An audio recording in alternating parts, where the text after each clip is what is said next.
نماز میخوانند گاه نمیخوانند، کسانی که نماز در وقتش نمیخوانند، کسانی که در نماز بی پروا هستند، کسانی که روز نماز ترک میکنند لکن بیگاهی قضا میخوانندش، بیگاه قضا میخوانندش. انا همین ویل برای اونهاست، برای کسایی که در نماز بی پروا هستند، برای کسایی که نماز قضا میکنند، برای کسانی که نماز از وقتش گذرانیده بد میخوانند. اینها را خداوند ویل گفت. من ترک صلاة حتی مضى وقتها ثم قضى عذب في النار حقبا. با حدیث خوب توجه کنید. رسول اکرم میگوید کسی که در دنیا نماز ترک میکند ثم قضا، بعد بیگاه که شد قضایی میخوانش، عذب فی النار حقبا، این گونه انسان خداوند در روز قیامت یک حقب عذاب میکرده است. از پیغمبری خدا پرسیدند حقب چیست؟ حضرت گفتند 80 سنه. برای یک نمازی که وی قضا کرده است، برای یک نمازی که وی در وقتش بی پروایی کرده است، خداوند در قیامت 80 سال عذابش میکرده است. الحق 80 سنه. پیغمبر گفتند 80 سال برای یک نماز قضا کرده خداوند عذاب میداده است. السنه، باز رسول اکرم دوام دادند، السنه 360 یوما. یک سال پیغمبر خدا گفت میدانیم که 360 روز است، لکن حضرت گفتند روزهای قیامت گفتند یک روزش 1000 سال این دنیا را برابر می شود. یک روز قیامت برابر 1000 سال این دنیاست. در کتاب در زیر همین حدیث صاحب کتاب خود رقم مانده است. گفته است برادرای عزیز، گفته است بیدار شوین که برای آدمی که نمازش را قضا می کند، برای آدمی که در وقتش نمازش نمیخواند، کار دنیایی برای او با ذوق شوق پیدا می شود و نماز بعداً میخواند، حضرت گفتند 80 را به 360 ضرب کنید و بعداً حاصل این به 1000 ضرب کنید، در آخر برآوردن رقمش 28800 سال برای یک نماز قضا عذاب کرده میشه. 28,800,000 سال. گفتن برای یک نمازی که انسان بی پروایانه قضا میکنه. پس وای به حال بی نماز. وقتی آدمی که در نماز اینقدر بی پروا باشد، قضا خواند، 1000 عذرهای بی معنی را پیش میارد، لباسم بی نماز است، کار مشکل است، آب طهارت نیست، وقت خنک است، بعدا میخوانیمش. وقتی که اینقدر سالی دراز برای عذاب باشد، پس وای به آدمی که در دنیا بی نماز از دنیا میگذرد، وای به حالش. چه عذابی سخت دردناک برای او منتظر است. البته آگاه باشیم که هر چیزی که در دنیا شما کاری دید، حاصل وی در قیامت همون گونه میبرداریم. حضرت لقمان حکایه میکنن که بار مولاش گفت که لقمان گفت امسال گفت برای من جو بکار، جو. حضرت رفته در زمین کنجید پرتافتند. وقتی که حاصل شد، حضرت کنجید را درآویدند و نزد مولا بردند و گفتند، مولا گفتند حاصل برداشته شد. حضرت آمدن نگاه کردن مولای لقمان که خوابچه ها پر از کنجید است. گو من بر شما نگفته بودم که برای من این سال جو کارید؟ حضرت لقمان گفتند من تصور کردم که اگر کنجید در زمین پرتافته شود شاید که حاصل جو شود. این مولا گفتند تو ابله بودایی، تو بی عقل بودایی، نخواد که کنجید در زمین پرتافته شود و حاصل جو برداشته شود. گفتند من ابله نیستم، بلکه شما ابله هستید، زیرا که چگونه که شما گناه میکنید و باز دائم در زبان شما این است که من فردا وارد جنت میشوم، من هم تصور کردم که اگر کنجید پرتافته شود شاید که حاصل جو گردد.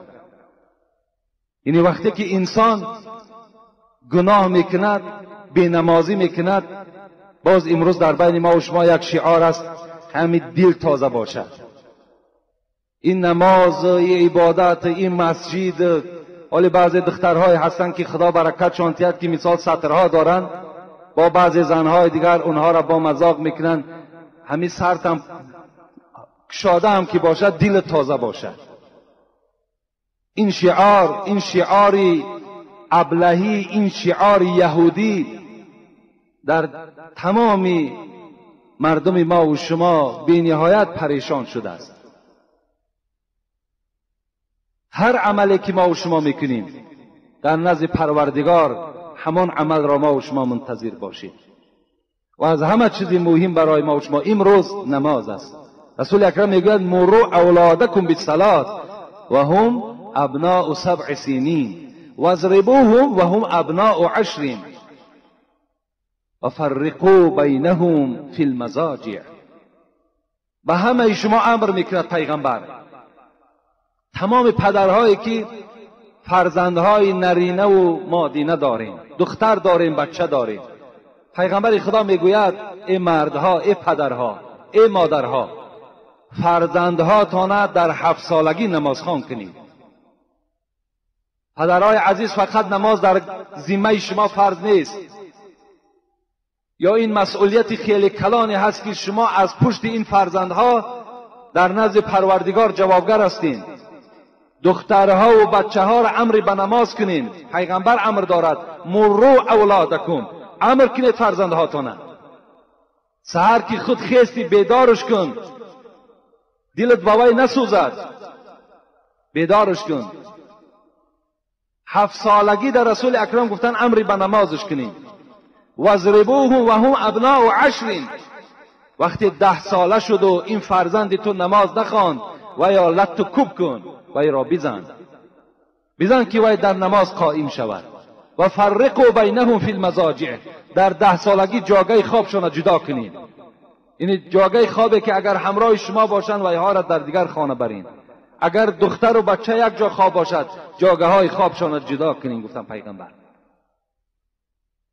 کاری کنید که این فرزندها هم در آخرت دامنگیر شما نشوند. این است باب بی نماز، این است کسانی بی سعادتی که در دنیا نماز نمیخوانند. یعنی این گونه وعیدها و این گونه عذابها برای هر کدام او چی هست؟ منتظر است.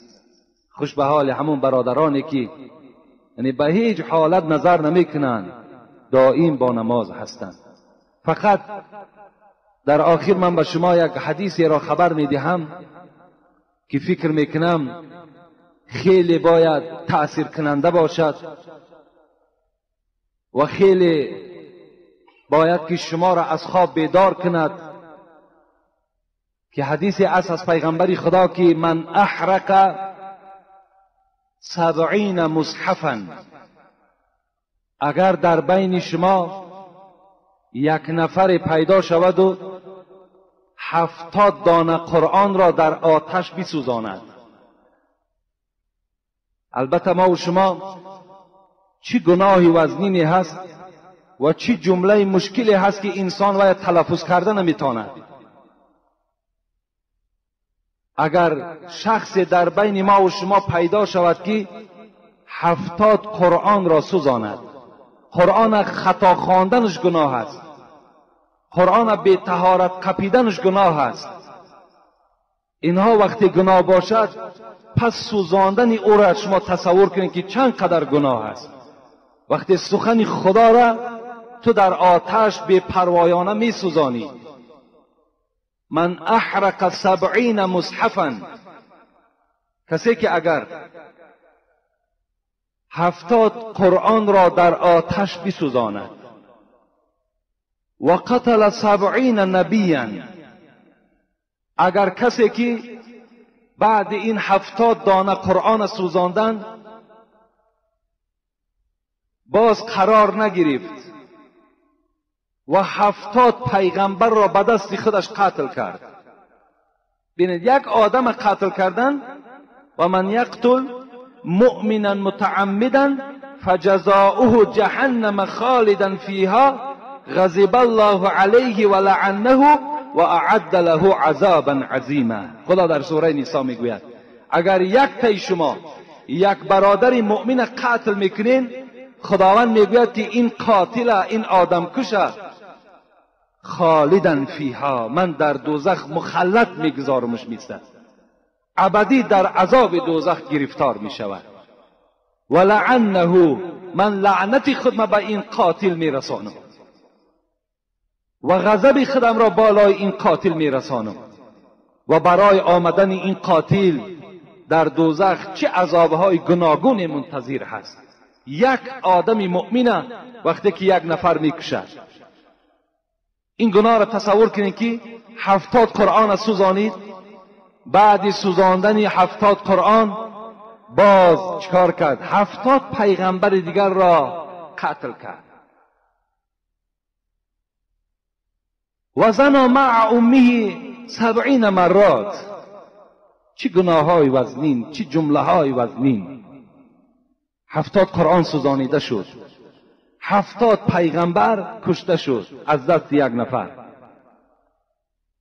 و باز این نفر 70 بار دیگر اگر با مادر خود خانه‌داری کند، 70 بار دیگر میگوید با مادر خود خانه‌داری کند. در دوام چی گفتند پیغمبر خدا؟ و افتز بکرا و افتز 70 بکرا به طریق الزنا. 70 دختر دیگر را با طریق زنا و اونها چکار کرد؟ همخوابه شد. 4 گناهی که اینها را تلفظش مشکل است. گناه اینها دیگر حساب ندارد. 70 قرآن سوزاندن، 70 پیغمبر را قتل کردن، 70 بار با مادر خود زنا کردن، 70 دختر جوان بکاره چادر کردن. اقرب الى رحمت الله ممن ترک الصلاة. انا همین آدم به سوی رحمت پروردگار نزدیکتر است از آدم بی نماز دیده.